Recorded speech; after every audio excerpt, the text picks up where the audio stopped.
સત્કાર માટે પ્રયાસ કરો, ભગવાન માટે પ્રયાસ કરો.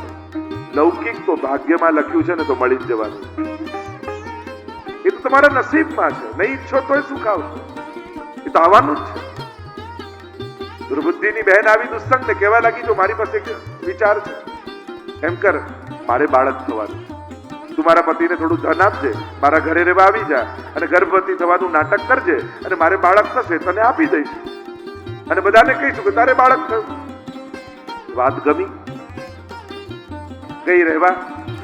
આત્મદેવે કહ્યું કે આ ફળનું શું કરું?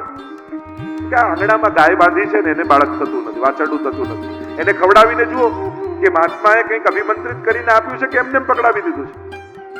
અને ખવડાવ્યું ગાય. સમય ગયો. ગાયને એક સુંદર વાછરડું થયું. પણ કેવું વાછરડું? આખું શરીર મનુષ્ય જેવું, કેવલ કાન ગાય જેવા. એટલે એમનું નામ રાખ્યું ગૌકર્ણ. અને અહીંયા બેન ને દીકરો થયો ને આપ્યો ધુંધુલીને, નામ રાખ્યું ધુંધકારી. જેના જન્મમાં જ આવા છલ કપટ થયા હોય એ બાળક પણ કેવું થાય? એવો દુષ્ટ થયો ધુંધકારી. અને ગૌકર્ણ જેવા તપસ્વી થયા, વેદાભ્યાસ કરવા માટે ઋષિના આશ્રમમાં ગયા છે, પરમ સંત અને મહાત્મા બન્યા છે. અને આ ધુંધકારી પરમ દુષ્ટ બન્યો. નાના નાના બાળકોને ઉચકીને કુવામાં નાખી દે. સ્મશાનમાં જાય ને શબના હાથમાં પિંડ પડ્યા હોય પિંડ ખાય. એવો દુષ્ટ થયો, દુરાચારી. પ્રતાડિત કરવા લાગ્યો માને. માને થયું કે એના કરતા બાળક ન થયો તો સારું થાત. માએ આત્મઘાત કરી દીધો. આત્મદેવને થયું મેં હટ કરી, ભાગ્યમાં નહોતી સંતતિ છતાંય માંગી તો આ પરિણામ આવ્યું. એના કરતા બાળક ન થયું હોત તો સારું થાત. ક્લેશ કરી રહ્યા છે. એટલામાં આવ્યા ગૌકર્ણ. જોયું પિતાજીની ઉંમર થઈ ગઈ છે, છતાંય હજી સંસારમાંથી આસક્તિ ગઈ નથી. સુંદર ઉપદેશ ગૌકર્ણજી આપે. મનુષ્ય ઉંમર હિસાબે પોતાના વિચારોને કેમ પરિવર્તિત કરવા? એક નાના બાળકના વિચાર હોય, એક યુવાનના વિચાર હોય અને એક પરિપક્વ વ્યક્તિના વિચાર હોય. અને અવસ્થા પ્રમાણે જો માણસ વિચાર બદલે નહીં ને તો એના જીવનમાં ક્લેશ બન્યો રહે. ઘણા લોકો તો 80 વર્ષે પણ નિશાસા નાખતા હોય, લો અમને પૂછીને હવે જમવાનું બનતું નથી ઘરમાં, હવે દાંતે નથી, હવે જે મળે ને પ્રસાદ માનીને ખાઓ. માણસની તકલીફ, વસ્તુ જાય ને પછી કિંમત સમજાય. પેલા ચોકઠાને જેટલું સાચવે એટલા જો દાંતને સાચવ્યા હોત તો હજી સુધી હોત. ચશ્માને જેટલા સાચવે એટલી આંખને સાચવી હોત તો ચશ્મા પહેરવાનો વારો જ ના હોત. પણ આ બધું જાય ને ત્યારે માણસને સમજાય. પગ ઘૂંટણ દુખવા લાગે ત્યારે સમજાય કે અરે પગ કેટલા કામના. એટલે કે શરીર જ્યારે ઉત્તમ રીતે કામ કરતું હોય ને ત્યારે સત્કર્મો કરી લેવા. અને ત્યારે આપણી બુદ્ધિ દેહમાં બહુ હોતી નથી. પણ દેહ જેમ જેમ વયોવૃદ્ધ થવા લાગે એટલી માણસની બુદ્ધિ દેહ બુદ્ધિ થવા લાગે. કારણ કે પછી ધ્યાન બધું નાના બાળકને શીખવાડવું પડે. અહીંયા હૃદય હોય, અહીંયા કિડની હોય. વડીલને કેવું પડે, એને તો એક એક નસ વિશે ખબર હોય, બીજા નંબરની નસ બ્લોક છે. એને તો આખા એક્સરે ને MRI ની ખબર હોય કે એક એક નસો ક્યાંથી જાય. નાના બાળકને સમજાવવું પડે આ અંગ અહીંયા, આ અંગ અહીંયા. કારણ કે એની બહુ દેહ બુદ્ધિ નથી હોતી. અને જ્યારે બુદ્ધિ દેહમાં આસક્ત ન હોય એવા સમયે ભક્તિ કરી લે. પણ જ્યારે વયોવૃદ્ધ માણસ થાય ત્યારે મન જ એનું બળ હોય. પછી એને મનના સહારે જીવવાનું હોય, પછી શરીરનો સાથ છૂટી ગયો. અને એટલા માટે યુવાનીમાં સત્કર્મો કર્યા હશે અને વૃદ્ધાવસ્થામાં શરીર નહીં ચાલે તો ખુરશીમાં બેઠા બેઠા કંઈક સારું વાગોળવાનું પણ હશે. પણ જેને કઈ સત્કર્મોને સંભાળના જ બાંધ્યા નહીં હોય એનું ઘડપણ પણ ખરાબ જાય. કારણ કે બેઠા બેઠા વિચારશે શું? કોઈ સારી યાદો જ ભેગી નથી કરી તો ઘડપણ ખરાબ થશે. અને એટલા માટે યુવાનીમાં સત્કર્મો કરી સારા સંસ્મરણો એકઠા કરી લો. જે કદાચ યુવાનીમાં કામ નહીં લાગે એટલા ઘડપણમાં કામ લાગે. જ્યારે શરીર ચાલતું નહીં હોય ત્યારે સંસ્મરણોના સહારે જીવવાનું આવશે. તો ત્યારે ઘણા લોકો કહે ને બેટા બેટા ખોટા જ વિચાર, તો ખોટા જ આવે ને, કર્યું જિંદગી ભર આખું એવું. સત્કર્મો કર્યા હશે તો બેઠા બેઠા વાગોળવાનું રહેશે. જો અમે આ રીતે યાત્રામાં ગયા, અમે આ રીતે કથા કરી હતી, આ રીતે મનોરથો કર્યા હતા, આ રીતે સત્સંગ કરતા હતા, આ રીતે માળાજી બનાવતા, આ રીતે સત્સંગ મંડળમાં જતા, આ બધું વાગોળતા વાગોળતા મન આનંદમાં રહેશે. અને એટલા માટે યુવાનીમાં સારા સંભારણાઓ ભેગા કરો, સારી યાદો ભેગી કરો, જે તમને ગડપણમાં કામ લાગે, જે જીવવાનો સહારો બની જાય. તો વૃદ્ધાવસ્થા એવી અવસ્થા છે કે લોકોને તમારી જોડે બહુ બેસવું ગમતું નથી. અને ગડપણની એ મજબૂરી એ છે કે એ સમયે એવું થાય કે ભલે સગવડતા ના આપો પણ 2 મિનિટ બેસો તો ખરા બાજુમાં. વૃદ્ધાવસ્થા કોને કહેવાય કે એકલા ગમે નહીં, બીજા જોડે ફાવે નહીં. તકલીફ એ થઈ જાય. પાછો વધારે વાર બેસે તો ક્યાં ઝઘડો કરી. યાત્રામાં 4 ગયા હોય વડીલો તો એવા બાજી ના આવે કે આ 3 જોડે તો જવું જ નહીં. માણસ વ્યાકુળ બની જાય. ઘણી વાર અમુક અવસ્થાના એ પ્રશ્નો છે. બધા પ્રશ્નોના ઉકેલ તમારી પાસે હોય છતાંય તમને કોઈ પૂછવા ના આવતું હોય તો માની લેવું કે હવે અવસ્થા થઈ ગઈ. બાકી બધા જવાબ હોય. અને એટલા માટે ઘણી વાર બહુ વડીલોએ બાળકોની આગળ કેવું નહીં, આ બધું મોબાઈલ અમને ફાવે નહીં, આ બધું કોમ્પ્યુટર ના ફાવે. એને એમ લાગે કે હવે આ કામ ના રહ્યા નથી. કેમ ના ફાવે? નવું શીખવાનો પ્રયાસ કરો. આજના યુવાનો સાથે તમે વાત કરી શકો એવા મુદ્દાઓ તમારી પાસે કેમ ના હોય? અને જ્યારે એ વિષયો તમારી પાસે નહીં હોય તો યુવાનોને તમારી જોડે બેસવું નહીં ગમે. એટલે આઉટડેટેડ ન થઈ જાઓ. વર્તમાન સમયની સાથે ચાલો. હા, ભક્તિ કરીએ, આ કરીએ. ઘણી વાર લોકોને એમ થાય કે અવસ્થા થઈ એટલે બસ હવે બિચારો ભગવાનનું નામ જ લે, એને હસતું કોઈ ના જોઈ શકે. હવે આ ઉંમરે શું આટલું હસો છો? લોકો ઘણી વાર વડીલોને હસવાય ના દે.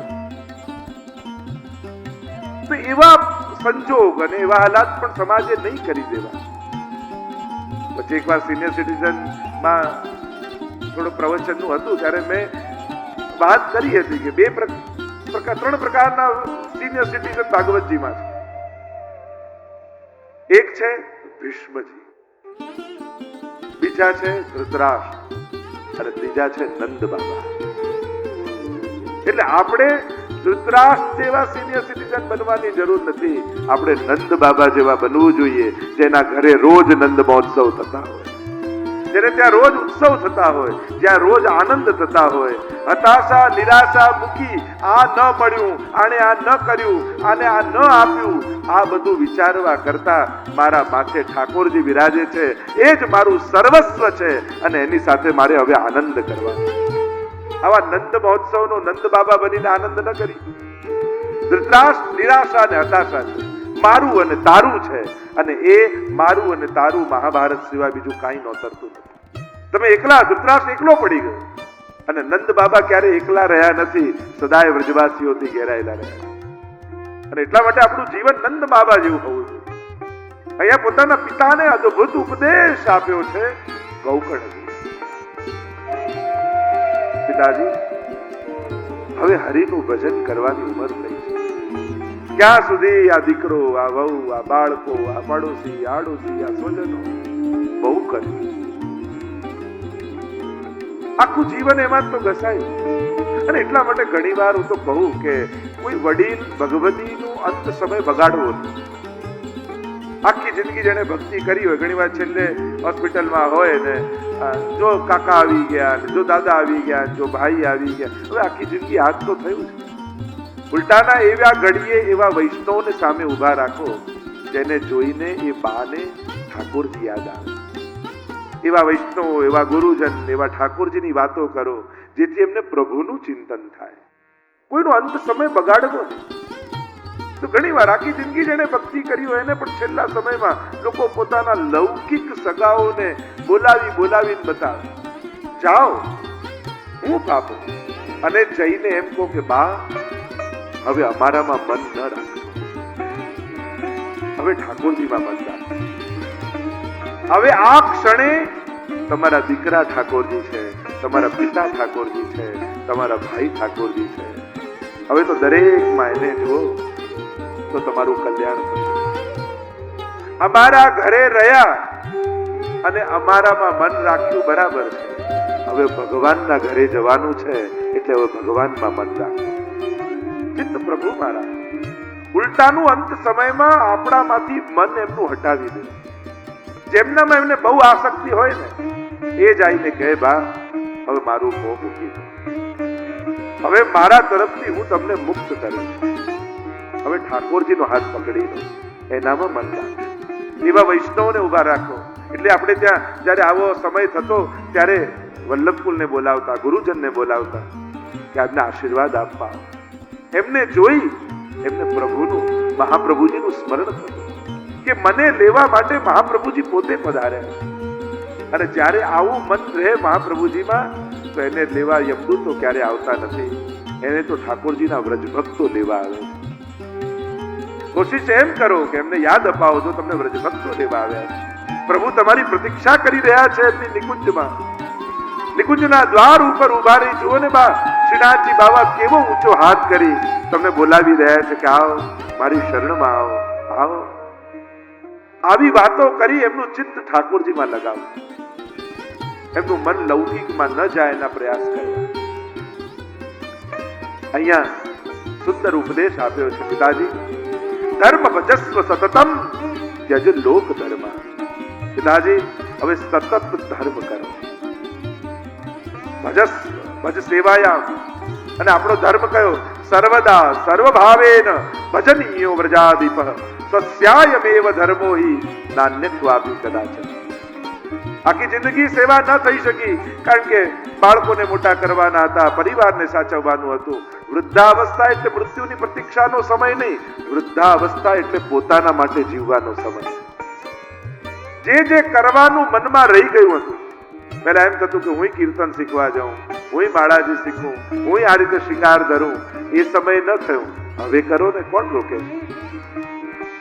લોકો એમાં પાછું હવે પહેલા જેવી સેવા થતી નથી, નીચે નથી બેસાતું તો ખુરશીમાં બેસીને કરો, મંદિર ઊંચું કરી લો.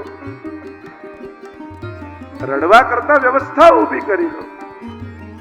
પહેલા જેવું શરીર નથી એટલે પહેલા જેવું નહીં થાય, પણ હવે જેવું થાય એવું તો ઉત્તમ રીતે કરો. હવે પહેલા જેવું નથી થતું એવો વિચાર કરીને દુઃખી રહેવાની જરૂર નથી. વ્યવસ્થાઓ કરો, સગવડતાઓ ઊભી કરો, એ રીતે કરો. પહેલા દોડીને સેવા કરતા હોય, નથી થતું તો સ્મરણ વધારે કરો. સ્મરણ પણ સાધારણ વાત નથી. ભગવત નામ લેવું એ પણ કોઈ સાધારણ બાબત નથી. પ્રેમથી પ્રભુનું નામ લો, કીર્તન શીખો, વાંચન કરો, પાઠ કરો, પોતાના માટે જીવો. આજ સુધીનું જીવન તો બધા માટે ગયું, હવે મારે મારા માટે જીવવું છે એવો સંકલ્પ કરો. મારે મારું કલ્યાણ કરવું છે એવો સંકલ્પ કરીને આનંદ મારો. એવી પ્રસન્નતામાં રહો કે લોકોને તમારી જોડે બેસવું ગમે. પણ જ્યારે બાળકો આવે ને ત્યારે ફરિયાદ એટલે બાળકો કતરાય કે હમણાં જો બેસવા જઈશ તો મારો કલાક બગાડશે. એવા ન થઈ જાઓ કે લોકોને તમારા જોડે બેસવું ન ગમે. ઘણી વાર ઘણા વડીલોને જો એટલા આનંદમાં રહેતા હોય કે લોકો રાહ જુએ કે ક્યારે એમની જોડે બેસવાનું આપણને મોકો મળે, એનો સંગ મળે. તમારી કંપની બીજાને ગમે એવા થાવ. પરાણે હઠાગ્રથી કઈ થતું નથી.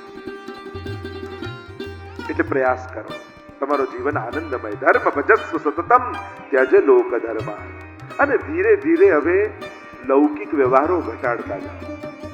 બાળકોને કહો હવે તમે જાઓ, વહુઓને કહો હવે તમે સાચવો. અમે અમારું ખૂબ કર્યું, હવે તમારે સંબંધો સાચવવાના, અમારે હવે ભક્તિ કરવી. સ્વજનોને મળો, સારા લોકોનો સંગ રાખો. ધર્મ ભજસ્વ સતતમ ત્યજલોક ધર્માન સેવસ્વ સાધુ પુરુષાન જહિ કામ તૃષ્ણામ. સાધુ પુરુષોનો સંગ કરો.